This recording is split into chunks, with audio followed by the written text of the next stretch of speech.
오늘 본문은 유대인, 특별히 대제사장과 바리새인을 향한 예수님의 비유의 말씀인 걸 우리는 45절의 말씀을 가지고 알 수 있습니다. 오늘 본문의 내용은 이렇습니다. 집주인이 포도원을 만들었습니다. 그리고 그 포도원을 다른 종들에게 맡기게 되는 사건이죠. 이 포도원의 상태를 보면 그냥 어떤 땅에다가 포도원을 만든 게 아니라 잘 보시면 울타리도 만들었고요. 집자는 틀도 있고 망대도 있습니다. 따지고 보면 이 포도원은 굉장히 최고급 시설을 갖춘 포도원이라고 볼 수 있죠. 가장 좋은 포도원을 만들어서 이거를 주인이 농부에게 맡겼습니다. 시간이 얼마 지난 후에 열매를 거둘 때가 와서 이제 타국에 있는 주인이 열매를 걷기 위해서 다른 종들을 보냅니다. 그랬더니 이 농부들이 어떻게 하냐면 종들을 때리기도 하고 내치기도 하고 결국에는 죽이는 결과까지 일어나게 되죠. 주인은 다시 한번 더 많은 종들을 보내게 되는데 그때 그래도 그들은 그 종들을 죽이게 됩니다. 참다 하지 못해 이제 마지막 방법으로 주인의 아들 상속자를 보내게 되는데 또한 역시 똑같은 대우를 당하게 되죠. 오늘 말씀 가운데 주인은 바로 하나님을 나타내고 있고 아들은 예수님, 농부들은 예수님을 믿지 않았던 이 유대인들을 가리켜 하시는 말씀입니다. 유대인들은 하나님이 선택하신 민족이었습니다. 선민 사상이라고 해서 우리는 선택받았다. 이 마음이 굉장히 강했던 민족입니다. 가장 좋은 것을 주신 민족이라고 할 수 있겠죠. 그러나 이들은 주인의 뜻을 배반하고 거부한 사람들이었습니다. 여러분, 이 비유 속에서 내가 만약에 이 포도원의 주인이었다면, 그리고 처음에 내가 이 포도원의 열매를 거두기 위해서 종들을 보낸 주인이었다면 여러분은 어떻게 하셨겠습니까? 내가 보낸 종들이 죽임을 당했다는 소식을 들었을 때 제가 주인이었다면 당장 제가 가서 내쫓았을 겁니다. 그런데 하나님은 어떻게 하시냐면 다시 더 많은 종들을 보내셨습니다. 그리고 나서 그들이 또한 죽임을 당했을 때에도 또 다시 자신의 아들을 보내기까지 하는 하나님의 모습을 볼 수 있습니다. 우리는 이 모습 속에 하나님이 우리에게 계속 다시 기회를 주시는 하나님이라는 것을 깨달을 수 있습니다. 성경을 보면 특별히 구약 속에서 이스라엘의 모습은 순종과 불순종을 계속 반복하는 민족의 모습을 볼 수 있습니다. 처음에는 이것이 그냥 단순히 한 번의 불순종으로 혼나고 끝나는 일이었는데 나중에는 어떤 결과가 일어나냐면 나라가 없어지는 결과까지 일어나죠.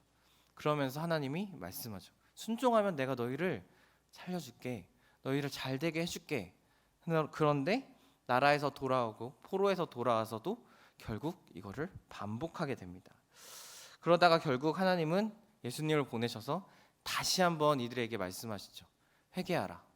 회개하고 나에게 돌아오라고 하나님은 이야기하십니다. 계속 기회를 주시는 하나님. 여러분, 오늘 하루도 우리가 눈을 뜨고 이 하루를 살아갑니다. 오늘 하루를 떴을 때 여러분의 기분과 이 하루를 생각하는 모습은 어떤 모습이셨습니까? 오늘 하루가 우리에게 하나님이 주신 기회라고 생각하신다면 오늘 하루가 더 큰 은혜의 하루가 될 줄로 믿습니다. 하나님은 언제나 기회를 주신 하나님. 하지만 이 기회는 주셨을 때 붙잡아야 합니다. 그리고 오늘 우리가 이 기회를 붙잡고 맺어야 될 열매가 있는데 바로 회개의 열매입니다. 예수님이 오시기 전에 세례 요한은 이렇게 선포했습니다. 회개하라, 천국이 가까이 왔도다.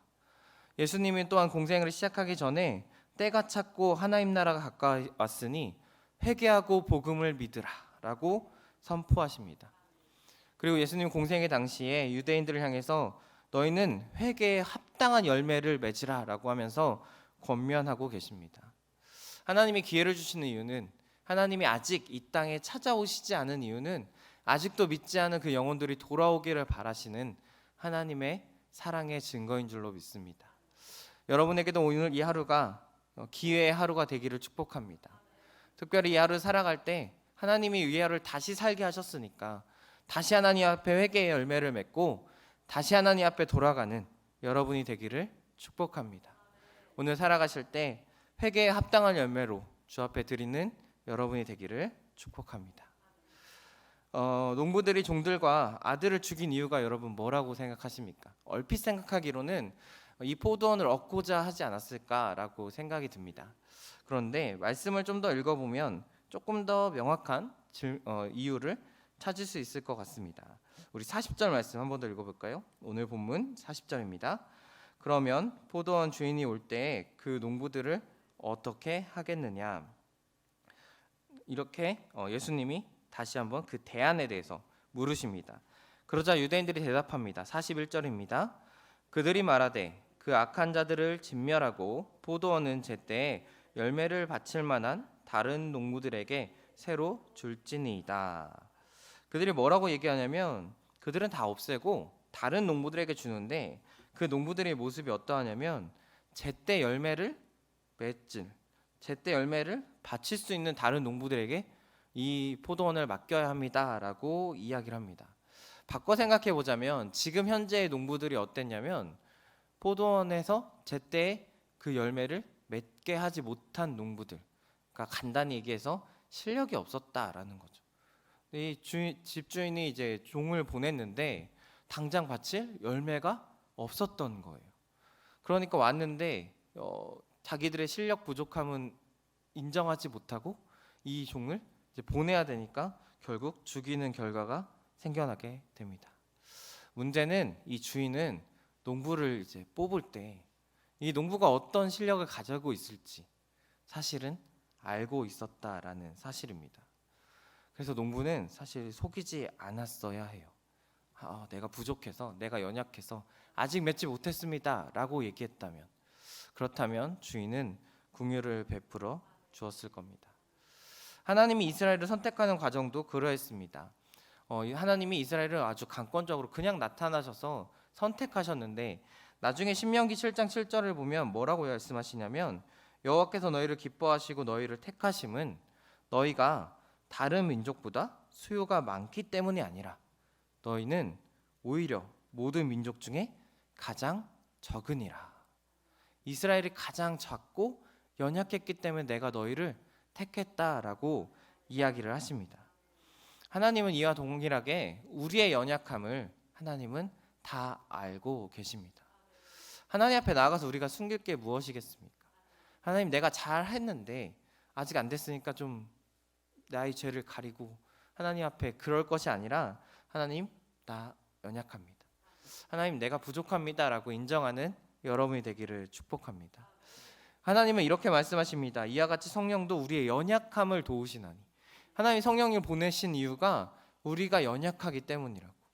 그래서 성령님께서 우리가 말할 수 없는 탄식으로 우리를 위해서 기도하신다라고 말씀하십니다.